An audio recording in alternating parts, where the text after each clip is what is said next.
Voilà, on se retrouve sous le dôme de l'Indépendant à Lézignan pour un moment important que je vais partager avec Alain Bott, qui est le directeur général délégué de l'Indépendant, et M. Forcada, qui est le maire de Lézignan, avec mon cher Alain, le lancement de cette tournée d'été qui nous tient tous à cœur. Bonjour tout le monde, bonjour monsieur le maire. Bonjour. Effectivement, une tournée de l'été qui nous tient beaucoup à cœur parce qu'elle s'inscrit dans une relance que l'on souhaite tous. Et cette relance, elle est économique, elle est sociale également. Une tournée de l'été qui va pendant 40 jours irriguer notre territoire. Nous sommes un journal, nous, de proximité. Et nous avons décidé de la lancer dans l'Aude à partir de Lézignan, qui fait partie de ces communes, on va le dire comme ça, qui bougent, avec des planètes qui s'alignent, un club champion de France, de bonnes nouvelles du côté de l'hôpital, nous disait monsieur le maire dernièrement. Finalement, des communes qui structurent le territoire avec des élus de terrain. Nous sommes nous aussi de terrain. Et c'est avec grand plaisir que nous lançons cette tournée qui va porter par le groupe des pêches, donc tous les titres que nous avons dans l'Aude avec Midi Libre, l'Indépendant et la Dépêche, aller à la rencontre des estivants, mais aussi des gens qui résident. 50% des touristes sont chez des privés. Il est donc dans notre rôle que d'aller porter de l'animation, aller à la rencontre et partager de l'émotion.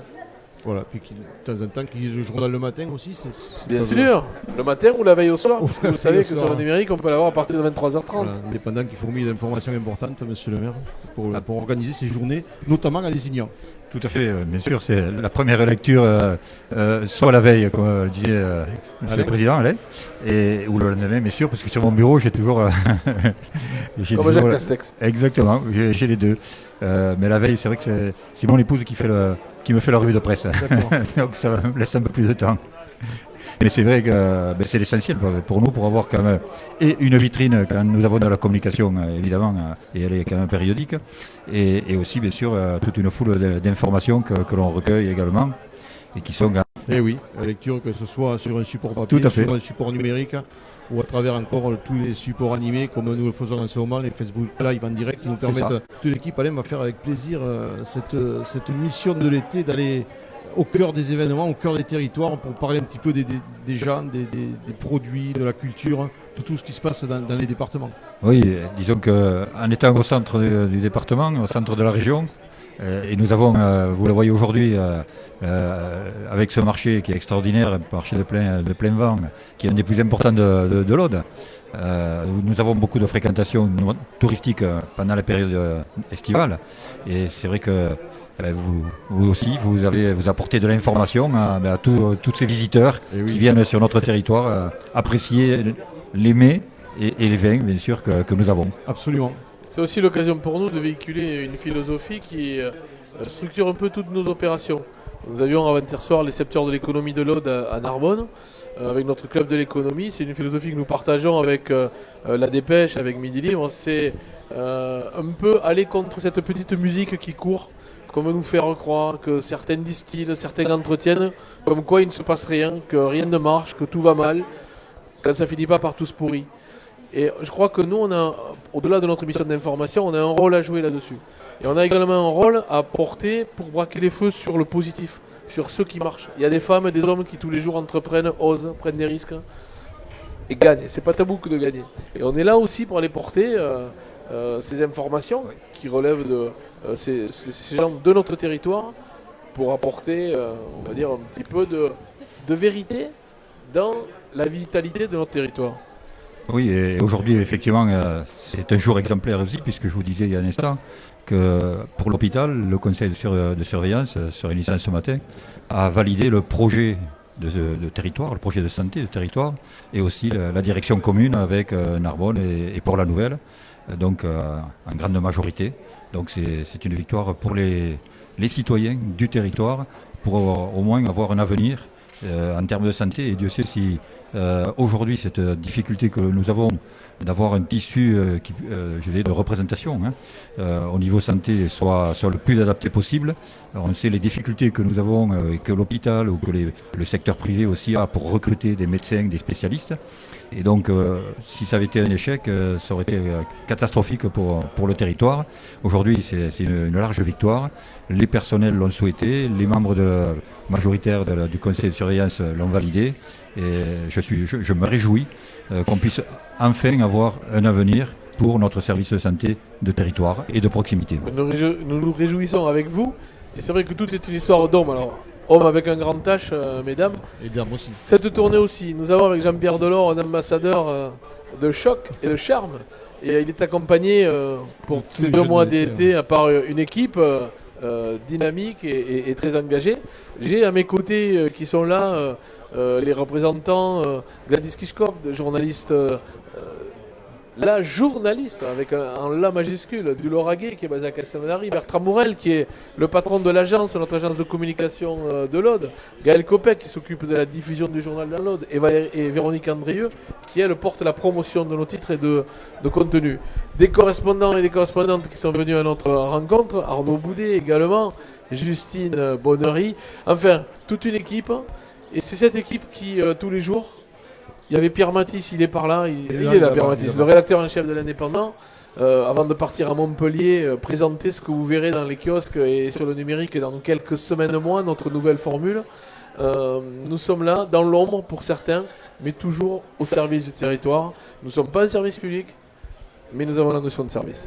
Je compte énormément sur vous, sur votre efficacité et sur l'information la plus large possible. Et merci de votre accueil. Voilà, je vais clôturer. Merci monsieur le maire de votre accueil. Merci Alain Botte de votre présence pour lancer cette tournée. Et on se retrouvera très certainement au fil des jours sur d'autres territoires avec d'autres personnes tout au long de cet été que nous allons partager ensemble.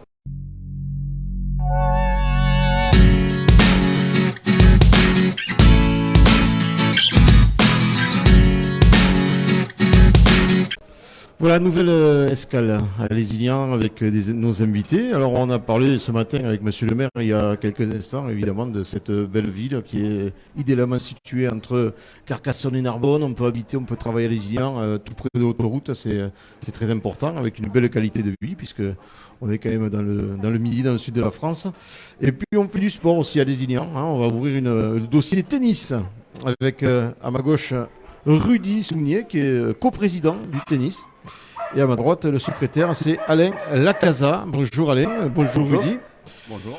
Alors, quoi de neuf au tennis à Lézignan en ce moment ? Qu'est-ce qu'on fait en été ? Est-ce qu'on fait des tournois par exemple ? Eh bien, effectivement, le célèbre tournoi d'été du Tennis Club de Lézignan a démarré ce samedi 3 juillet. Oui. Par les catégories jeunes qui nous ont régalé encore, 8-10 ans, vraiment un moment très très sympathique. Là nous enchaînons maintenant sur les catégories adultes. Ça représente à l'instant où je vous parle à peu près 150 inscrits. Oui, donc sur le tournoi. Ça veut dire, oui, sur le tournoi, ça veut dire à peu près 200 épreuves. Il y a beaucoup de joueurs qui font 1 à 2 épreuves. Et donc ça nous promet une belle quinzaine avec une clôture le 17 juillet avec en fanfare. Une petite fête peut-être prévue. On fait la fête au tennis On fait toujours la fête, oui, et on fait la fête au cours du tournoi. On fait la fête le soir puisque aux 150 personnes inscrites s'ajoute à peu près le double de Lézignanais et Lézignanaises et de ceux qui habitent Lézignan l'été pour les vacances, puisque nous organisons chaque soir des dîners avec notre partenaire l'Atelier du Gourmet. Oui, ça c'est bien. Chaque soir, et donc oui, on peut dire qu'on accueille quasiment le double, donc c'est un peu plus de 300-400 personnes qui passent pendant les 2 semaines du tournoi. Et pour le point culminant qui est le samedi soir avec une particularité, nous faisons venir quasiment chaque année un chansonnier très connu en France qui est par exemple à ce moment au Festival d'Avignon, et qui est notre ami Hervé Tirefort et qui anime la dernière soirée du tennis club. Ah ben c'est bien tout ça. Alors raquette, fourchette, convivialité. Si on est de Lézignan, enfin on peut jouer au tennis même si on n'est pas. Comment ça se passe hein, si bien je entendu. suis vacancier et je veux jouer au tennis à Lézignan. Bien entendu, vous pouvez vous présenter au club et louer le cours en fonction des disponibilités, bien évidemment, entendu. Évidemment. Parce que ça se bouscule un peu, mais bien entendu, nous accueillons toute personne souhaitant pratiquer notre sport. Il y a combien de cours à disposition pour les... Alors on a exactement 6 cours, mais donc 4 cours principaux qui sont placés dans le secteur dit de la Pinède, donc à côté du camping, pour nos amis qui découvrent Lézignan. Les cours sont ouverts du matin à 8h jusqu'au soir 21h, et on peut effectivement prendre un cours, enfin en louer un cours à l'heure et demie ou 2 heures, ou prendre aussi des cours de tennis avec notre enseignant qui se montre disponible pendant l'été. C'est un grand moment d'échange, hein. Il n'y a pas d'arrêt finalement au club. puisque le tennis opère finalement peut-être une petite quinzaine d'août où c'est un petit peu plus léger, mais toute l'année à fond. Voilà, un peu léger fin août pour préparer la rentrée, évidemment, la rentrée sportive côté cours de tennis de Lézignan. Oui. Écoutez, moi je suis ravi de vous avoir reçu, c'est bien, on parle de la ville, on parle de ses atouts, on parle du sport également qu'on y pratique. On aura d'autres invités tout au long de la matinée. Merci Rudy, merci Alain, on vous souhaite une bonne fin de marché et puis on se retrouve bien sûr peut-être au tennis. Merci d'être venu. Merci. Merci.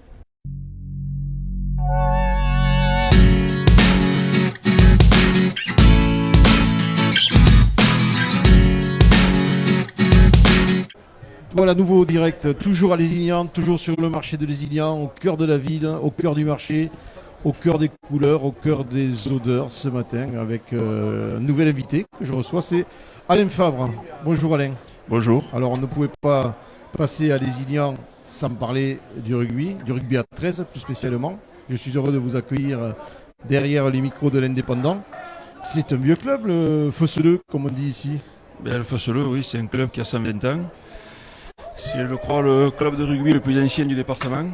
Voilà. Et qui a démarré par le rugby à 15, qui a fait une finale de championnat de France rugby à 15. Et qui, après, suite à des problèmes de comportement des joueurs, est passé à 13 parce que quelques équipes ont été radiées et dont Lézignan est passé à 13. Voilà. Donc c'était pas un choix, c'était plutôt le fait de tout à fait volontaire. Donc, et depuis, alors on est à 13 et on va y rester. Et depuis on est à 13, on va y rester, oui, bien sûr, vu que ça se passe pas trop mal. Voilà, donc oui, c'est un club qui est ancré dans le 13. Je pense que la population à Lézignan adore le rugby à 13 et voilà, il n'y a pas de raison de changer. J'espère qu'on vous le prouve, j'allais dire quasiment tous les week-ends sur les stades. Là, ça fait 2 ans que avec la pandémie, c'est compliqué. C'est compliqué mais ça a fait plaisir. Le dernier match de la phase régulière, il y a l'ouverture au public et de nouveau on a retrouvé notre public chaud, fervent et ça a fait plaisir. Ça a aidé les joueurs.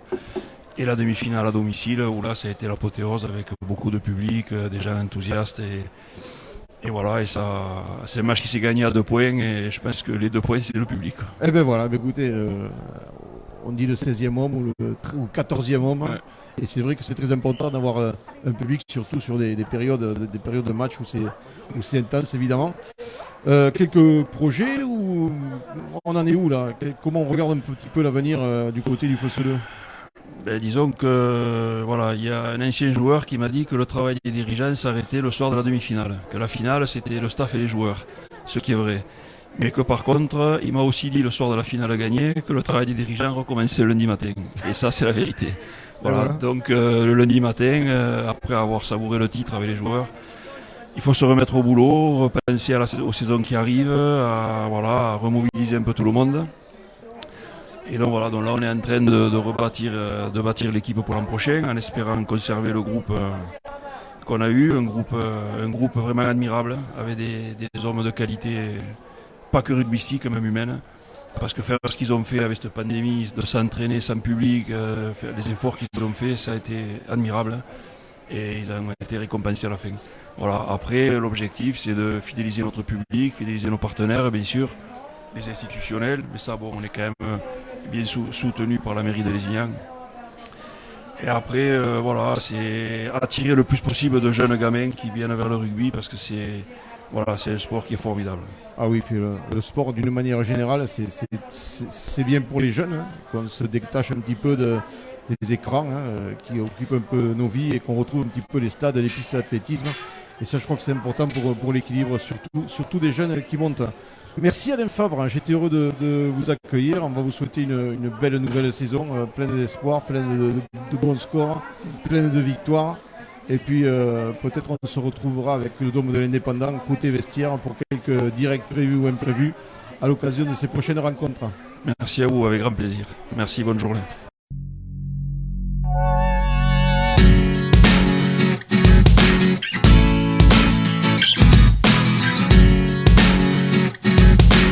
Voilà, nouvelle invitée, Lézignan, elle a le sourire, hein, parce qu'on a gardé une page de loisirs pour la fin. On accueille Sabrina Fito, qui est conseillère municipale, qui s'occupe de la communication et de l'animation.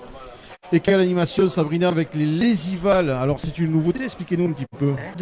Des belles têtes d'affiche pour cette année, malgré le Covid, ça a été un peu compliqué, donc on a voulu quand même animer la ville pour faire plaisir aux gens, tout âge confondu. Donc on a diversifié les groupes, les orchestres.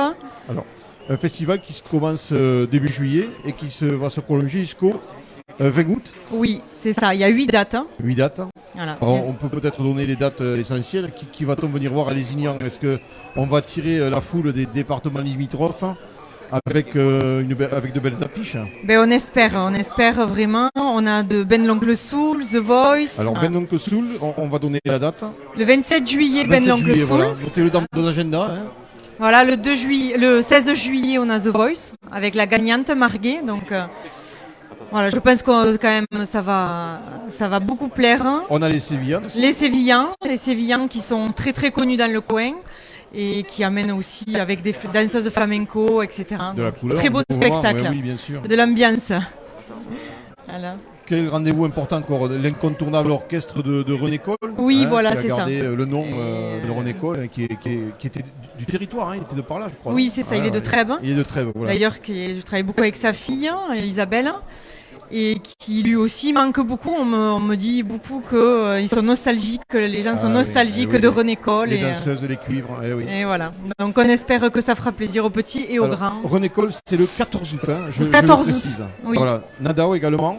Nadao, le 20 août, qui là aussi, on espère, là aussi en général, ça plaît énormément. Donc, on peut retrouver toutes ces dates, Sabrina, sur un site internet. Et sur la page Facebook, Instagram, où on peut aussi avoir on publie quotidiennement, on a toutes les informations concernant toutes les dates.